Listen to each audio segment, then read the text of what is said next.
Dios les bendiga a todos, buenos días, tardes ya mismo, espero que esté pasando bonito. Gracias por acompañarnos hoy domingo, no solo los que están en presencial, sino también aquellos que nos acompañan a través de nuestros canales virtuales de Iglesia en Línea. Bienvenidos a esta celebración. Vamos a comenzar con el tema que teníamos que revisar hoy, cuando la muerte no tiene la última palabra. Y tenemos que hacer una pequeña introducción interesante a este tema, porque cuando uno ve las Escrituras y uno ve de que las Escrituras también es un desarrollo progresivo de un sinnúmero de ideas dentro de este pueblo hebreo que después se convierte en el pueblo de Israel y después se convierte en el pueblo judío en todas las épocas que la Biblia cubre de la historia de este pueblo hasta llegar a la llegada del Mesías. Este pueblo va a tener una característica similar a la de otros pueblos y culturas que se desarrollan en todas las costas que van a bordear el mar Mediterráneo. Y es en cuanto al tema de la muerte. Culturalmente, todo grupo humano en este mundo ha desarrollado algún tipo de acercamiento a este tema, ya sea desde la perspectiva filosófica. Se han puesto a pensar qué es trascender, qué es morir, cómo se afronta la muerte, qué es la muerte. No, van a haber muchos acercamientos desde los existencialismos materialistas, nihilismos, dadaísmos, bueno, y un sinnúmero de formas de expresar cómo contemplamos este evento que es la muerte. Y lo interesante es que de eso han quedado escritos, han quedado canciones, han quedado elegías, han quedado un sinnúmero de material que uno lo puede compilar y puede uno enriquecerse revisando lo que, qué sé yo, los autores clásicos de Grecia o los autores clásicos romanos decían sobre esto. Y a esto también podríamos argumentar cuál es la perspectiva que el texto de las Escrituras va a entregar sobre este tema, porque no es ajeno a la cultura hebrea. La muerte no está ajena a la cultura judía del pueblo de Israel. ¿Dónde viene el punto para nosotros? De que nuestra generación, estamos hablando de la generación ya de este segundo cuarto del siglo XXI, es una generación que no tiene presente a la muerte desde una perspectiva enriquecedora para el individuo. Muy poco se habla de ella, muy poco se aprende de ella, inclusive se le teme, inclusive se la ve con cierto recelo o como algo que de alguna manera inconsciente quisiéramos que no llegue a nosotros. Pero el tema es simple, que la realidad es parte de la verdad. Y la realidad, mi estimado hermano y hermana, en esta mañana, amigos que nos visitan también, es que todos nos vamos a morir. El día no lo sé. ¿Cómo? Tampoco lo sé. ¿En qué circunstancias? Menos. Pero de algo sí hay certeza, y es que en algún momento todos nos vamos a morir. Y eso debería en nosotros avivar no una llama de alejamiento, miedo o estupor frente a ese tema, sino más bien acercarnos con todas las herramientas que por lo menos esta literatura del texto bíblico nos entrega. Número uno, para entenderla; otro, para saberla enfocar, para saberla aceptar y para aprender de ella. Digo esto porque en nuestros hogares, no sé si ha pasado en su casa, pero por lo general en el típico hogar ecuatoriano es que alguien comienza a hablar, ¿no? Entonces dice, no, yo sé que en uno de estos días yo me puedo ir, ¿no? ¿Cómo reaccionan por lo general uno u otro miembro de la familia? Cállese, no diga eso, no la invoque, no digas esas cosas. Y es como que nuestra cultura individual tiene una forma de aversión a esto. Y esa aversión luego se convierte en un problema cuando usted y yo tenemos que tratar con la aceptación de cuando un ser querido se va o cuando un ser amado se muere. Y se hace peor el diálogo cuando esto acontece en edades juveniles. Ahora, ¿Sabe cuál es el límite de la edad juvenil? Esto va a resultar en un chiste que espero que usted se ría. ¿Cuál es el límite de la edad juvenil? La edad que usted tiene. Ese es el límite. Usted puede tener 80 y pico de años y usted va a decir, yo soy joven. Usted puede tener 40 años y usted puede decir, yo soy joven. Usted puede tener 60 años y usted puede decir, yo soy joven. Pero me pongo a pensar en algo. Cuando usted estaba en el colegio, ¿se acuerda de esa época? Ya. Cuando usted estaba en el colegio y usted tenía 17, 16 años de edad, ¿cómo veía usted a los docentes que le daban clase de matemáticas, castellanos, sociales, ya, esas cosas que usted aborreció con su vida? ¿Cómo les decía usted a sus profesores que eran cuarentones y cincuentones al de estar usted en los 16 o 17 años? No se preocupe, si usted ya tiene 60 años, lo más probable es que sus maestros ya partieron con el Señor. Así que ellos no se van a enterar de lo que usted está diciendo y confesando en esta mañana. Pero ¿cómo les llamaba? El viejo, eso. ¿No? ¿Y si era una maestra? La vieja, ¿verdad? El viejo de matemáticas, la vieja de inglés.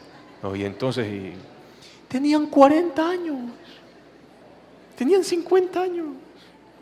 Y a sus 17 usted decía el viejo. ¿Cuántos cuarentones están aquí hoy día en la mañana? Levante la mano.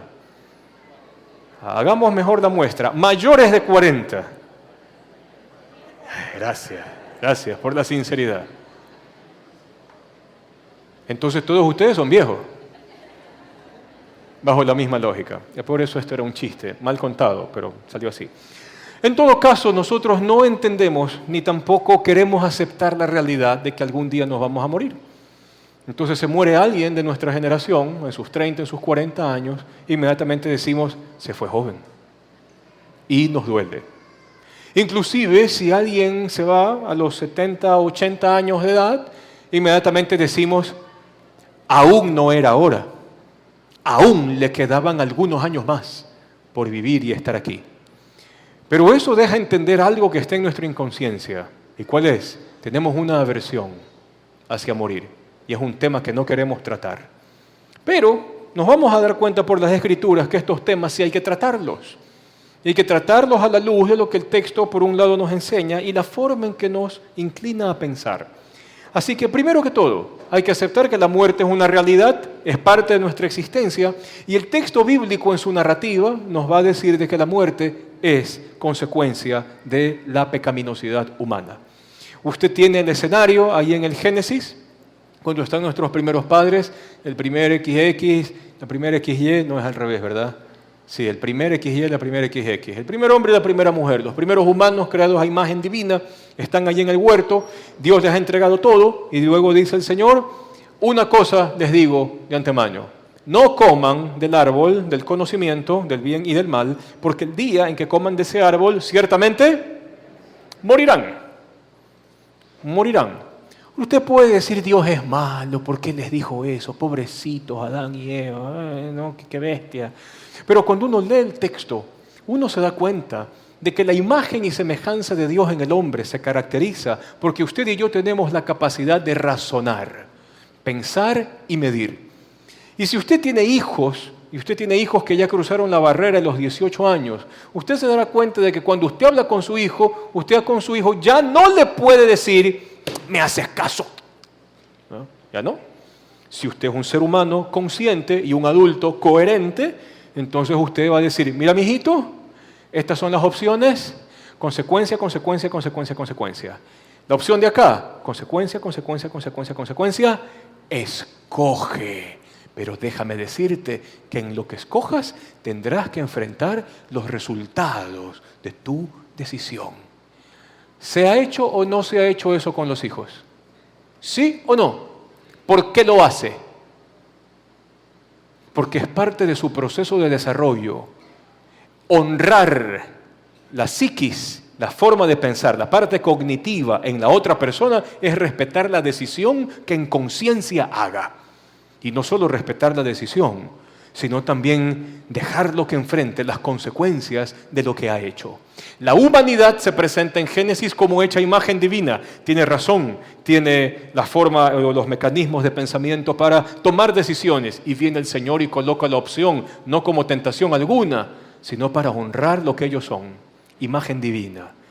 Y ojo, de que el texto del Génesis jamás prohibió de que el ser humano coma del árbol de la vida, que en la imaginería que usa el Génesis significará la opción de ¿qué? De que el hombre viva con el Creador en relación perfecta para siempre. Dios nunca le dijo, no comas del árbol de la vida. Del único árbol que se habló fue del conocimiento del bien y del mal. Cuando Dios hace eso, ¿qué es lo que hace el hombre? Todo lo contrario. Utiliza su razón, la facultad de tomar decisiones de una forma equivocada, come el fruto del árbol, no espera manzana ni tampoco durazno. Pero la ingesta del fruto hablaba de una cosa. Es la forma en que en texto cuenta la historia de que Dios le dijo al hombre, de que el hombre le dijo a Dios, no te necesito a ti para que tú me digas lo que es bueno, lo que es malo, lo que me conviene o lo que no me conviene. No te necesito, yo puedo, chao. De eso se trata la imagen de comer el fruto del árbol del conocimiento del bien y del mal. Y a causa de eso toda clase de mal entró en el mundo. Incluido, ¿qué cosa? Algo que Dios les advirtió, la muerte. La muerte. Romanos capítulo 5, verso 12. El apóstol Pablo a nosotros nos hace muy fácil la historia que cuenta la metanarrativa del Génesis, cuando dice, por medio de un solo hombre entró el pecado en el mundo, y por medio del pecado entró la muerte. Y fue así como la muerte pasó ¿a quiénes? Entonces, si usted es humano, y yo también, ¿qué es lo que nos va a tocar enfrentar algún día? Morirnos. ¿Por qué? Porque todos pecaron. Y si usted se pone a pensar, solo por un ratito, hacia dónde nos lleva cualquier conducta pecaminosa, si uno la hace progresar en el tiempo y en intensidad, toda actividad pecaminosa me lleva a la muerte. Póngase a pensar en lo que se hizo famoso hace años, este notario que hizo una captación ilícita de dinero en la provincia del Oro. ¿Se acuerda de ese esquema piramidal que se hizo famosísimo, verdad? Ahí, ¿qué pecaminosidades estuvieron envueltas? Mentira, codicia, ¿no? La idolatría, quizás al dinero, al estatus, qué sé yo. No, la gente también abocada, puchicas, que yo invierto algo y me devuelven el 100% en 2 semanas, lo máximo de inversión, ¿verdad? ¿Cómo terminó el señor notario? Gracias. ¿Se acuerda? Hace creo que un par de años o 3 años, si mal no recuerdo, también hubo el esquema de Don Nasa. ¿Se acuerda de Don Nasa? Que la gente hacía cola en una finquita por allá en Quevedo, creo que era. ¿Usted fue? ¿Fue a dejar su plata allá donde Don Nasa? ¡Qué bueno! Y si lo hizo, Dios lo perdona, no se preocupe. Sin embargo, ¿cómo terminó Don Nasa? ¿Y cómo terminó la gente del último escalón de la captación ilícita de dinero? Estafado, defalcado. Todo lleva a la muerte. Practique una sexualidad sin límites. Está el taller que se anunció aquí. Practique usted una sexualidad sin límites. ¿Y dónde cree que va a terminar? Unas cuantas venerias encima. ¿A dónde cree que nos van a enviar? A la muerte. Beba y déjese llevar por el trago a más no poder. ¿A dónde lo va a llevar? A la muerte. Coma comida chatarra. Chatarré todos los días. ¿Y a dónde cree que lo va a llevar? Entonces, por lo menos la evidencia que tenemos en nuestra mano es que cualquier actividad ilícita que nos hace daño y que está lejos de la intención divina, nos llevan a la muerte. Dios no se equivocó. Y por lo tanto, el principio del Génesis queda en pie. La muerte pasó a toda la humanidad, todos hemos pecado. Génesis 2, del 16 al 17, nos hace recordar esto, ¿no? Les dio este mandamiento: puedes comer de todos los árboles del jardín, pero del árbol del conocimiento del bien y del mal no deberás comer. El día en que comas de este, ciertamente morirás. Así que de antemano nuestra humanidad comienza con esa sentencia, si se quiere, que ojo, no es que Dios nos maldijo y nos destruyó. Yo me lo busqué, por si acaso. Yo me lo busqué. Dios no, yo me lo busqué. Pero está allí, de ciertamente morirás. Ahora, ¿qué pasa frente a la muerte? Sucede que la persona que amamos o que conocemos se va.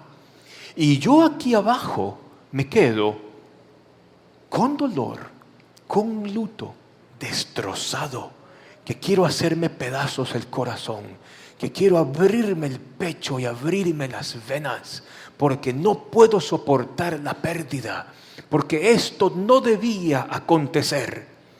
Y la muerte se convierte en el siglo XXI una cachetada de la realidad a esta humanidad que cree que por su ciencia, sus avances y todas las cosas que tenemos a nuestro alrededor podemos hacerle frente.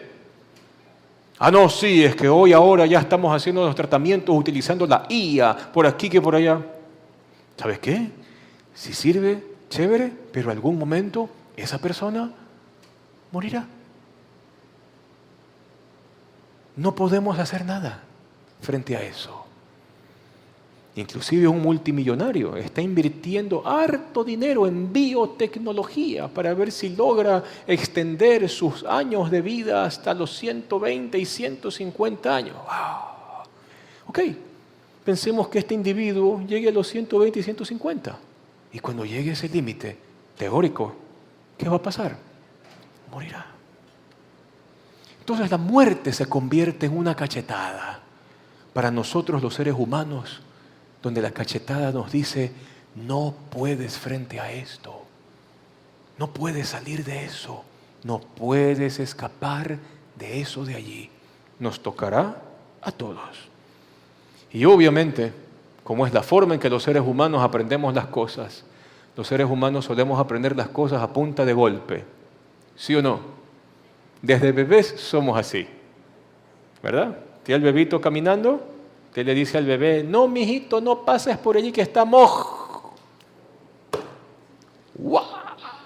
El llanto, ¿verdad? Los seres humanos aprendemos de esa forma. Aprendemos a punta de golpes. ¡Qué vaina que somos! Pero al recibir nosotros este golpe a nuestra autosuficiencia, a nuestra autorrealización, duele, nos desgarra, y lo único que nos queda es volver nuestras miradas al Creador. Dios se convierte en el foco de nuestra atención cuando el tema de la muerte golpea nuestra vida y familia. Y bueno, qué bueno que sea así. Vamos entonces un poco más adelante, porque entrando con el tema de la muerte y las sensaciones y los sentimientos de desgarro, de impotencia, de sufrimiento que nos vienen y nos chocan, eso es normal que acontezca y debe ser abrazado así.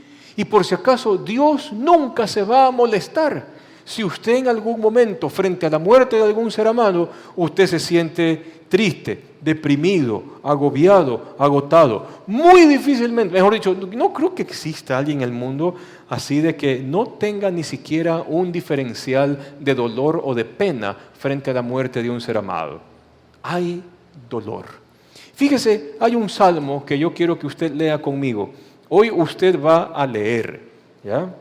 Hoy usted va a leer. No le voy a decir, abra ChatGPT, ponga el Salmo 13 y que ChatGPT le haga un resumen de 20 palabras. No, aquí usted lee, ¿ya? Salmo 13, lea por favor conmigo. Dice así el texto. ¿Hasta cuándo? Léalo conmigo, ¿ya? 1, 2, 3. ¿Hasta cuándo, Señor, me seguirás olvidando? ¿Hasta cuándo esconderás de mí tu rostro? ¿Hasta cuándo he de estar angustiado y he de sufrir cada día en mi corazón? ¿Hasta cuándo el enemigo me seguirá dominando? Señor y Dios mío, mírame y respóndeme, ilumina mis ojos, así no caeré en el sueño de la muerte, así no dirá mi enemigo, lo he vencido, así mi adversario no se alegrará de mi caída. Pero yo confío en tu gran amor, mi corazón se alegra en tu salvación, canto salmos al Señor, el Señor ha sido bueno conmigo. Todo un salmo leímos aquí. Y cuando uno se mete a ver la estructura del texto, uno se da cuenta de que la idea central en todo este salmo, o lo que se suele llamar el foco de interpretación de este escrito, está en esta línea. Así no caeré en el sueño de la muerte. Pero David está siendo perseguido por adversarios y siente que lo van a matar, que se va a morir mañana, asesinado por sus perseguidores. ¿Y cómo comienza él su canción? Con un reclamo. ¿Hasta cuándo, Señor? ¿Hasta cuándo? ¿Ha orado usted así alguna vez? ¿Sí? Yo, el primero en la lista, soy reclamón. ¿Hasta cuándo, Señor? ¿Hasta cuándo? Ya, para. ¿Hasta cuándo?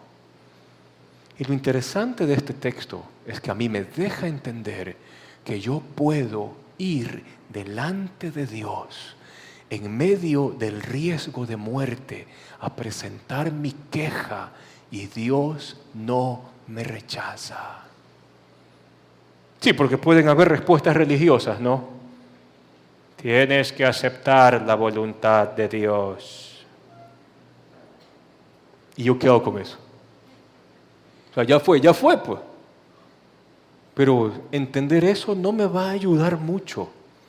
Y David me enseña a llorar esa realidad delante de Dios. ¿Cómo puedo ir? Puedo ir con mis quejas. ¿Hasta cuándo, Señor? ¿Hasta cuándo? Puedo presentar mis temores. No quiero caer en el sueño de la muerte.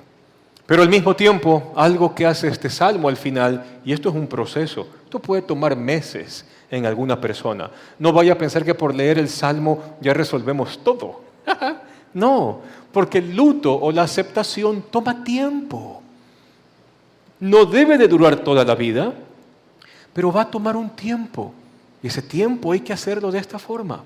Y al final, ya luego vamos a unir todas las piezas, uniremos en cómo David puede llegar a esta conclusión. Yo confío en tu gran amor, mi corazón se alegra en tu salvación, canto salmos al Señor, el Señor ha sido bueno conmigo. En medio de la angustia yo reconozco la muerte, yo reconozco el dolor que causa y puedo trabajar mi dolor delante de Dios, es lo más saludable. El Salmo 90 es un salmo que probablemente lo escribió Moisés. Yo personalmente creo que es de pluma de Moisés, no necesariamente de David. Sin embargo, me gustaría que usted lo lea conmigo. Salmo 90. Es un salmo que a mí, junto con otro texto de Eclesiastés, a mí me persiguen desde la niñez, pero que usted también, por lo menos desde hoy. Dice el Salmo 90, 1, 2, 3. Por causa de tu ira se nos va la vida entera, se esfuman nuestros años como un suspiro. Algunos llegamos hasta los 70, quizás alcancemos hasta los 80, si las fuerzas nos acompañan. Tantos años de vida, sin embargo, solo traen pesadas cargas y calamidades. Pronto pasan y con ellos pasamos nosotros. ¿Quién puede comprender el furor de tu enojo? Tu ira es tan grande como el temor que se te debe. Enséñanos a contar bien nuestros días para que nuestro corazón adquiera sabiduría. Pensemos en esto. No lo voy a tocar a usted, ¿ya? Yo me gradué del colegio hace 26 años de edad, hace 26 años, más o menos. En 16 años, que es menos del tiempo que llevo de graduado del colegio, en 16 años, su servidor tendrá 60. Y los 26 años después de la graduación se han ido así, rapidito. Moisés a nosotros nos hace pensar en algo con estas palabras. Luego vamos a tratar el tema de la ira del Señor. Pero hay algo que a mí lo he tenido aquí, y le abro mi corazón un poco, lo he tenido aquí desde mi niñez. Aún, ¿qué dice aquí? Algunos llegamos hasta los 70 años, quizás alcancemos hasta los 80, si las fuerzas nos acompañan. Pensemos en el límite superior que nos entrega Moisés aquí, 80. Haga la resta con la edad que tiene. ¿Ya hizo la resta? Si usted ya cruzó el 8º piso, pues delante de Dios usted ya está en tiempo suplementario y en poco le tocará definición a penales. ¿Ya? Pero por lo menos este texto habla de una media que nos acompaña hasta el día de hoy. Y pensemos en el límite superior que plantea Moisés. ¿Cuántos años usted tiene? Réstelo de los 80 y mire usted el tiempo que según, en promedio, este salmo usted y yo tenemos en esta vida. Y es que ahí viene un punto. Toda la literatura, no solo la judía, la literatura griega, la literatura romana, tenían presente el tema de la muerte, porque a la gente pensar en ese evento les permitía enfocar la manera en cómo viven la vida, por lo menos desde que tienen conciencia de sí mismos como personas y abrazan los conceptos de individualidad y trascendencia. Cuando esto ya se entiende, uno ya se pone a pensar cómo estoy invirtiendo mi vida. Los romanos pensaban de que una forma de trascender era trascender mediante el recuerdo social, que la gente se acuerde bien de quién era yo y de las obras buenas que hizo. Los romanos tenían eso. Los griegos, puchica, lo ven ya desde el acto heroico, la virtud que está en lo más alto, en su epítome de demostración. Por lo menos esas culturas tenían esto. Ya vamos a meternos un poquito en esta cultura hebrea, israelita y luego judía, y ver cómo ellos abrazan también estos temas. Pero algo que llama la atención en medio de esto es que estas culturas por lo menos pensaban. Hoy no se piensa. Hoy la cultura que está entrando al segundo cuarto del siglo XXI, en lo único que piensa es cómo obtener más placer, cómo meterse en actividades placenteras, ¿cómo hacer más plata para poderse pagar los lujos que le conceden a su vez el placer de su vida? Y en eso se acabó la existencia. La generación de hoy no piensa. Y en su no pensar, claro, están haciendo plata porque monetizan a veces las tonterías que hablan por redes. No importa. Monetizan eso y lo otro, tienen plata, esto, y la sociedad sigue pensando de que la plata y la posición social van de la mano. La vida es complicada, ¿ya? Pero sin embargo, no se piensa en la muerte. Y a esto se suma un tema más dentro de esta búsqueda del placer. No hay sabiduría.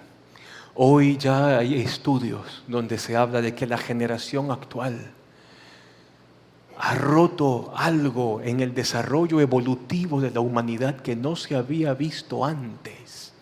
¿Y qué es? Que la generación actual es menos inteligente que la generación pasada.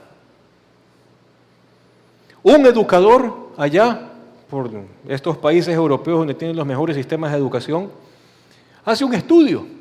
Se queda sorprendido de este papel, de este documento, de este paper académico. No de por qué se está considerando que la generación actual es menos inteligente que la generación pasada. Y entonces este educador llega a una conclusión y dice, esta es la respuesta. Porque la generación actual, por el tema tecnológico, tiene todo hecho. Y solamente para pensar en algo, usted antes para hacer un resumen, ¿usted qué tenía que hacer? Ándate a la biblioteca. No, hagamos toda la fiesta, ¿ya? Usted tenía que vestirse para ir a la biblioteca, porque usted no puede ir hecho greñas a la biblioteca. Usted va bien vestidito. Usted pide el libro o el fichero mnemotécnico. Te comienza a buscar. Usted sabía buscar en orden alfabético, ¿se acuerda?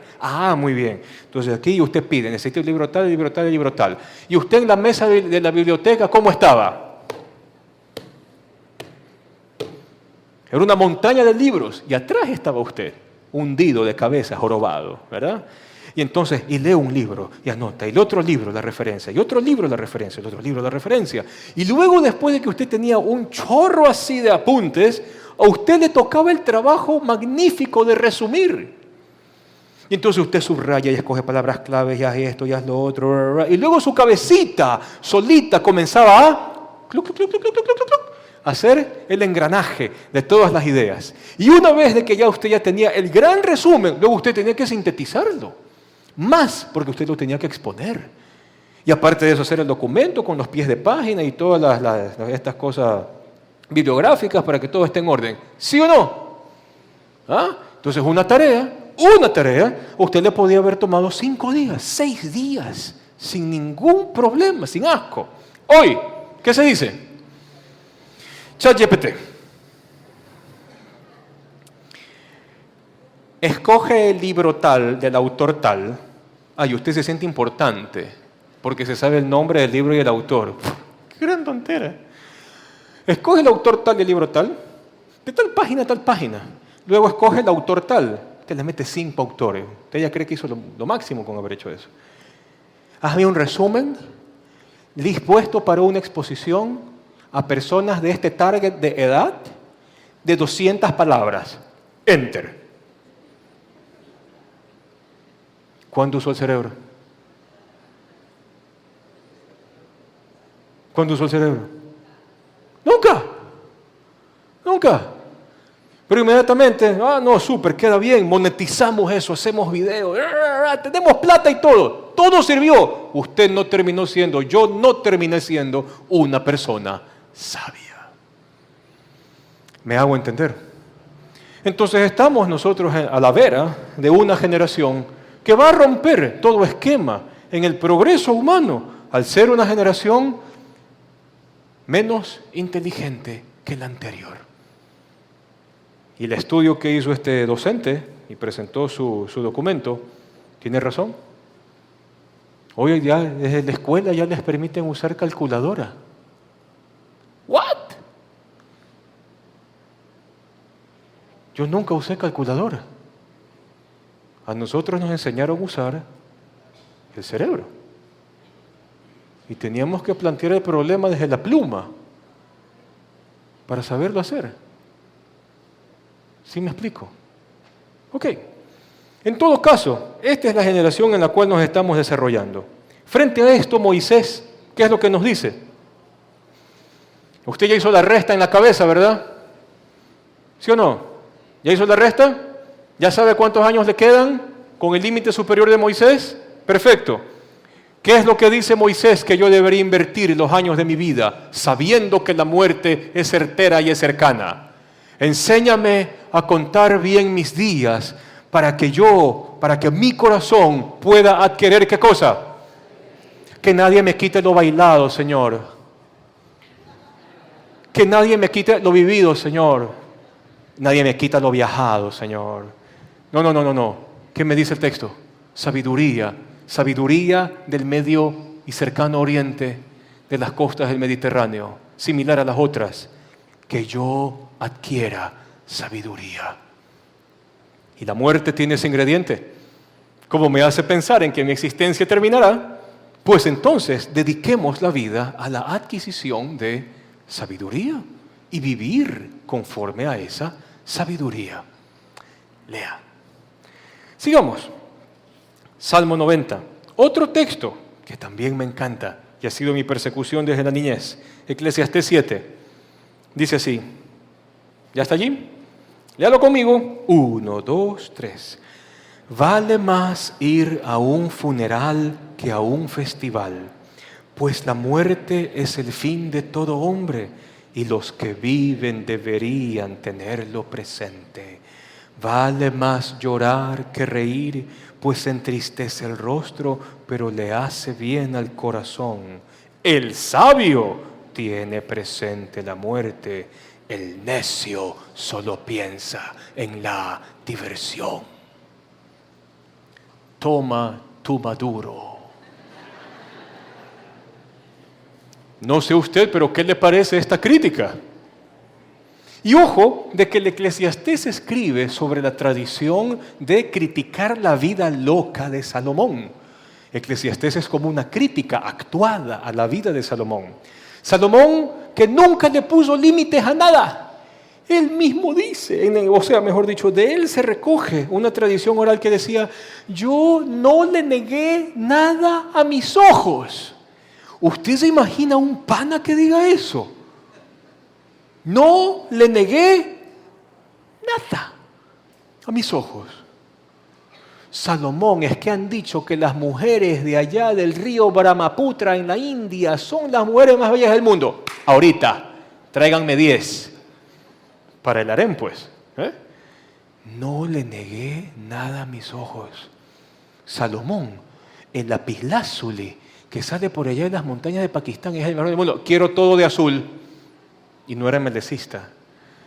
Quiero todo de azul, lapislázuli, el mejor del mundo. Aquí. No le negué nada a mis ojos. Así comienza la introducción de este Salomón criticado en el libro de Eclesiastés. Pero el maestro que interviene a veces en las bestialidades que Salomón dice, el Eclesiastés lo corrige. ¿Y qué es lo que dice? El sabio tiene presente, o sea que es de sabios hacer esto.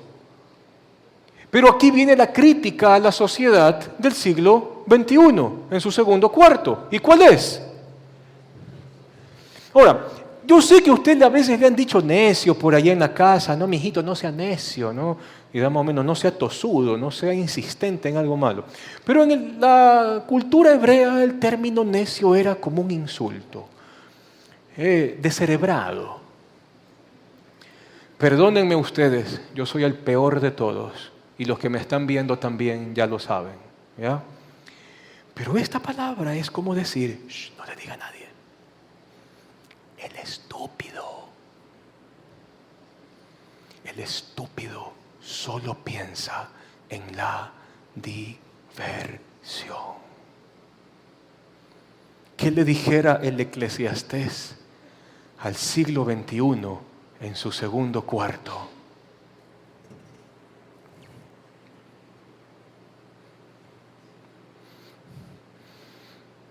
¿Para qué trabaja usted? ¿Para qué trabaja? Y el refrán de hago esto porque quiero, porque me lo merezco. ¿Cómo es que es? ¿Me lo merezco? ¿Qué otra frase hay? Por eso allí, ayúdeme, usted ha escuchado eso. ¿Ah? Para esto trabajo. Ya, okay. Eso hace filosofía en nuestra cabeza. Qué mala filosofía. El apóstol Pablo decía, el que no trabaje, que trabaje, para que tenga con qué compartir con aquellos que necesitan. Pero el siglo XXI piensa solo en la diversión. ¿Cómo lo llama la sabiduría o la literatura sapiencial al que solo piensa en la diversión en esta vida? Necio. Y en nuestro término ecuatoriano más realista y más coloquial, el estúpido. Pero ¿quién es sabio?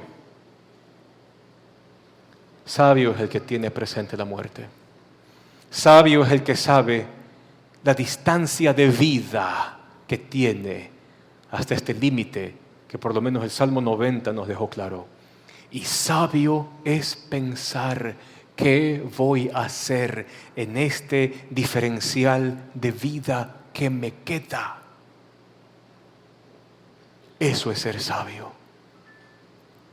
Los romanos tenían la idea de la trascendencia mediante el recuerdo social, al punto de que cuando se quería borrar a alguien de verdad de la sociedad, había una práctica que se llamaba el damnatio memoriae. Más o menos se maldice y se borra la memoria de la persona, porque quizás haya sido una cosa horrible, un enemigo del Estado. Pero en Cristo Jesús las cosas adquieren un nivel mucho mayor de lo que las otras culturas podían presentar. Porque no solo estamos hablando de lo que hacemos en esta vida antes de morirnos, lo cual algún día llegará. ¿Y sabe algo? Uno tiene que ponerse a pensar en cómo quiero yo ser recordado por mi familia. porque eso va a llegar. Y yo puedo tener ahorita 15, 16 años de edad y probablemente me muera en 70. Pero no importa, porque yo desde ahorita que tengo conciencia, yo tengo que comenzar a razonar cómo quiero ser recordado hacia adelante. ¿Qué quiero que la gente sepa de mí hacia adelante? ¿Cómo quiero que, si es que mi mujer me sobrevive? Una vez escuchando a Andrés que tiene esas frases medias matadoras, ¿no? Él solía decir en un prematrimonial, tú debes de saber que el día en que tú te casas, usted ya sabe cómo habla Andrés, ¿verdad? Tú debes saber que el día en que tú te casas, sabes que un día vas a llegar a ser viudo, ¿verdad? Y es cierto, el día en que tú te casas es el día en que uno u otro va a quedar viudo en el futuro. Ponte a pensar, ¿cómo quieres que hable la persona que vivió contigo toda tu vida el día en que tú te vayas? ¿Cómo quieres que piensen de ti tus hijos que te sobrevivirán, Dios mediante, el día en que tú te vayas? Tus nietos, el día en que tú te vayas. Ah, sí, tener presente la muerte aquí adentro hace de mí una persona sabia. Porque corrige, perdóneme por el término, por Diosito le pido que me perdone, porque esto me corrige a mí de la estupidez, de la necedad, de pensar que esto es lo único de la vida. ¿Me hago entender? Ok, sigamos entonces. Ya vio de que Eclesiastés lo critica bastante a Salomón por toda la locura que este loco hace. Ahora, si bien la muerte es realidad, uno pudiese pensar, pues, ¿no? Entonces, si es la realidad, es parte de la normalidad, deberíamos estar adaptados a ella. Pero ¿sabe algo? Ya por ahí salió de que han encontrado un fósil de los seres humanos que tiene 770.000 años de antigüedad. Ok, pensemos que Adán y Eva son de por esa época. Son bastantes años. Son 770.000 años de Homo sapiens, de historia humana, que nosotros tenemos. O sea, algo que acontece durante 770.000 años, ya deberíamos tomarlo como algo normal, pues, ¿no? ¿Se murió? Se murió. Pero eso no pasa, sino de que perdemos a alguien. ¿Y qué pasa aquí adentro? Duele, se sufre, uno no lo acepta, uno se quiere romper el corazón y abrirse las venas, porque eso no se puede aceptar. Y aquí viene el otro enfoque. No solamente la sufro, no solamente Dios me escucha, no solamente Dios me consuela, sino que también, como dice este texto aquí de Corintios, vamos allá a 1 Corintios 15, dice así, el último, ¿y qué palabra usa Pablo? El último enemigo que será destruido es la muerte. Así que el texto bíblico también pone sobre la mesa de que la muerte, si bien es lo normal que le acontece al género humano, por las razones que ya hemos conversado, pero es también un enemigo. Y por eso se nos es difícil aceptar cuando el dolor nos atraviesa el alma, porque es un enemigo. Está en contra nuestra.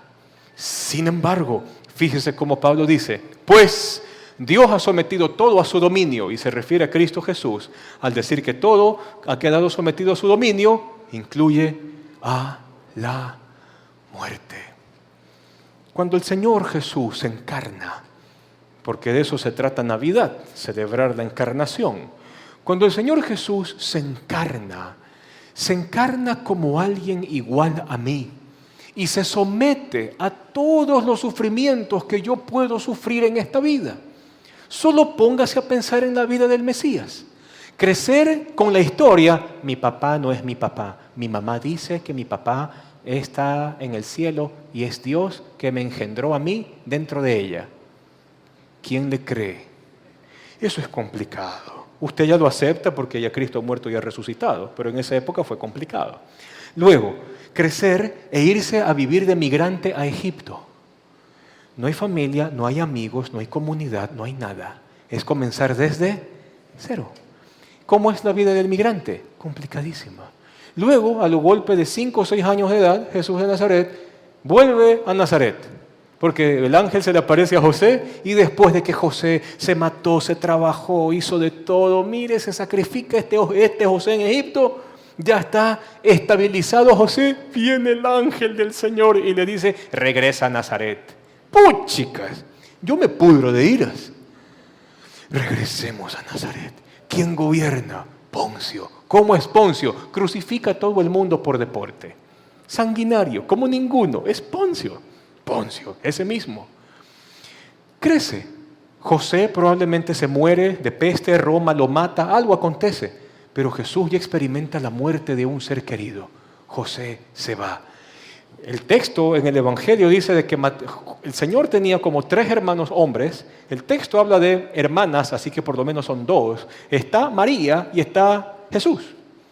Así que el primogénito es el que se saca la mugre trabajando para mantener, ¿cuántas bocas? 7 bocas. Complicado, por eso no le quedó de otra que agarrar las herramientas de papá y comenzar a trabajar. Luego crece, está en su ministerio público. ¿Y quiénes son los primeros en quererlo reprender? Su propia madre y sus propios hermanos. Dice el Evangelio de Marcos, buscaron para reconvenirle, para reprenderle. Ni su mamá ni sus hermanos. Sus amigos lo dejan, muerto como una porquería, crucificado, bajado a la cruz y metido en un sepulcro que ni siquiera era propio. Nunca tuvo un bien en esta vida. Entonces, cuando Cristo Jesús se encarna y se hace como nosotros, Él sufre todas nuestras miserias. Entonces yo puedo ir delante de Dios y decirle, Señor, he perdido un ser querido, Padre. Y lo primero que me va a decir el Señor es, yo te entiendo. Porque yo sé lo que es perder a mi papá. De la forma más horrible. Roma estaba encima de nosotros. Señor, el negocio no da, permiso de los bomberos, permiso del municipio, patente no sé qué, esto, lo otro, que el SRI, que...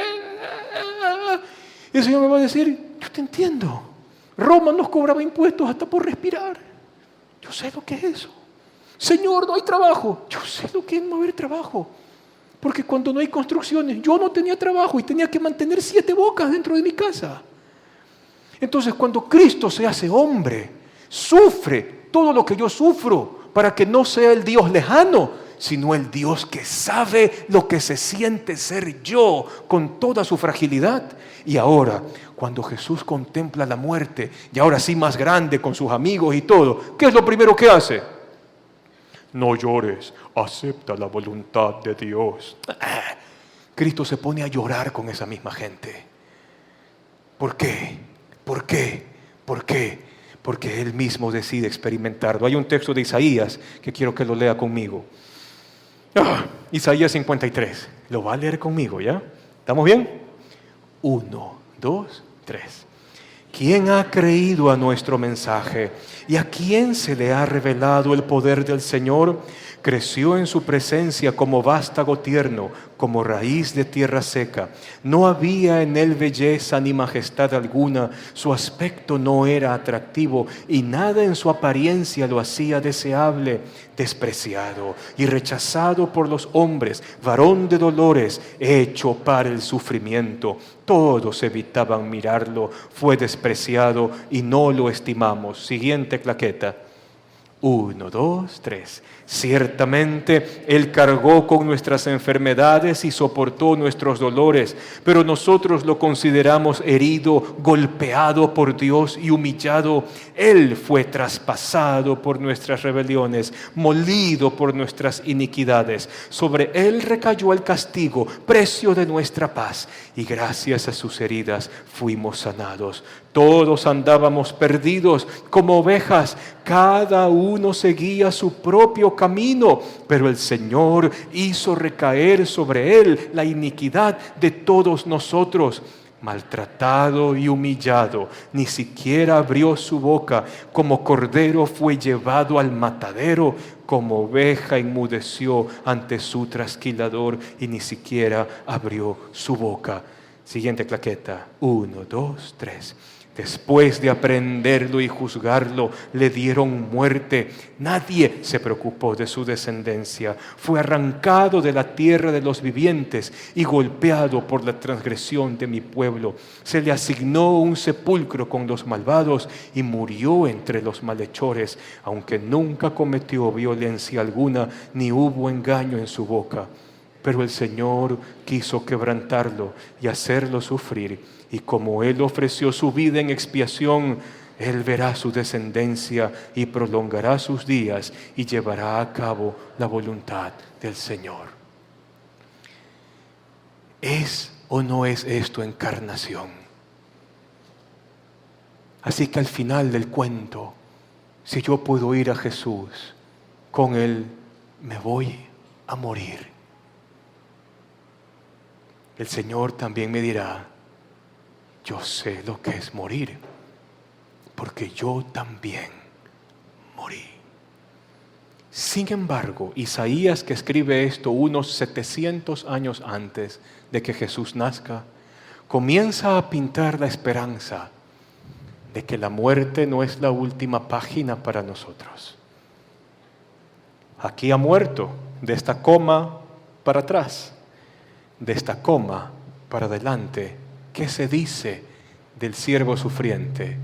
Verá su descendencia y prolongará sus días. Una forma de decir vivirá para siempre. Entonces, yo a la muerte no la veo con desesperanza, sino que Cristo Jesús le comienza a cambiar la perspectiva. Pero mientras el dolor está presente, yo puedo estar seguro, como dice David en el Salmo 34. Léalo conmigo. 1, 2, 3. El Señor está cerca de los quebrantados de corazón y salva a los de espíritu abatido. ¡Qué consuelo! ¡Qué consuelo! Así que cuando estemos frente a alguien que quizás desde dentro de nuestra familia se tenga que ir, nosotros sabemos lo cuidadoso que es el Señor para un momento así y la esperanza que hay en Él. Y para los que quedamos vivos y nos toca jalarnos todas las cuadras con el dolor encima, ¿qué nos dirá el texto?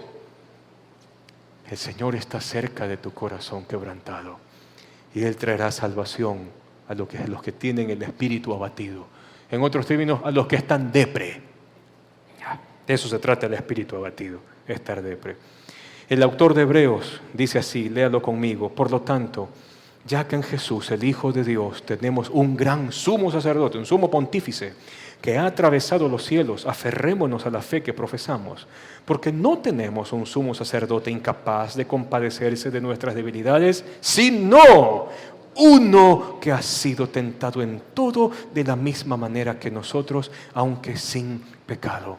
Él se acuerda que somos polvo, somos frágiles, pero Él está allí, como dice el texto, para compadecerse de nuestras debilidades. Otro texto, dejen nomás que la Escritura termine la charla de este día. Dice 1 Corintios 15, 21 y 22. De hecho, ya que la muerte vino por medio de un hombre, también por medio de un hombre viene. Así que el próximo domingo que celebramos la resurrección, no solo celebramos que Cristo ha resucitado, sino que también celebramos que yo y usted resucitaremos junto con Él. Porque es el camino que Él abre para enfrentar la muerte con sabiduría. Fíjese esto. Pues así como en Adán todos mueren, esa es la herencia de nuestros primeros padres, también en Cristo, como segundo Adán, todos volverán a vivir.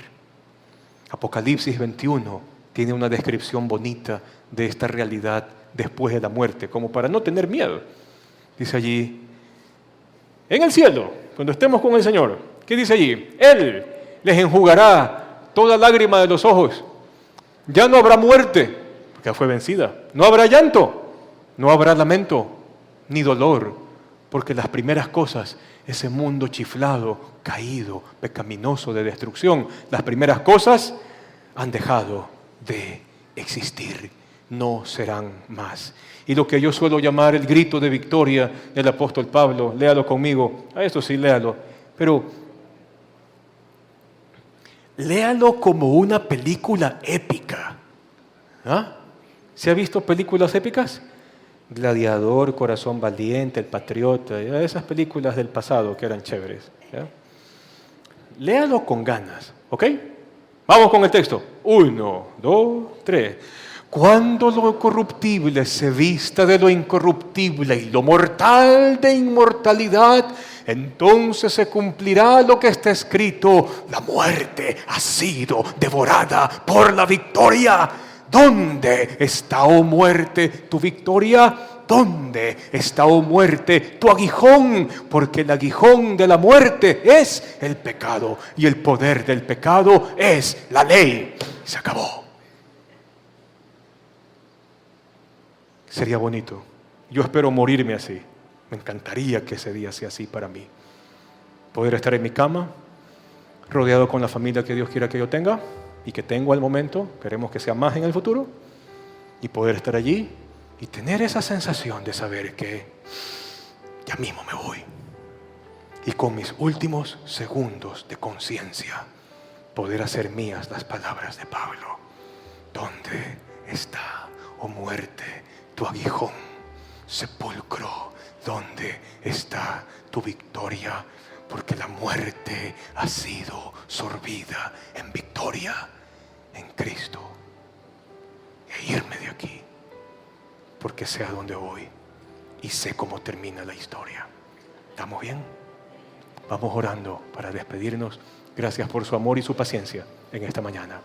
Te damos gracias, Señor, porque hemos podido, a través de tus textos, no solamente ver la pertinencia de alcanzar sabiduría por estas experiencias dolorosas que nos toca vivir y que nosotros también como individuos experimentaremos algún día, pero te damos gracias porque aún para la muerte tú te hiciste como nosotros y te encarnaste con nuestra fragilidad y nuestra debilidad y abrazaste la muerte para ti mismo, para que ya no sea más un enemigo al cual temer. Antes bien, poder irrumpir en el momento histórico de nuestra partida y dejar un grito trascendente de que la muerte fue vencida, porque el Cordero que murió en la cruz también resucitó para resucitarme a mí junto a Él. Y eso es lo que celebramos. Te damos gracias, Señor, por esta tarde. Llévanos con bendición a casa y danos la sabiduría que esta conversación de hoy demanda que aprendamos. Gracias por todo. En el nombre de Jesús. Amén. Amén. Dios le bendiga. Chao.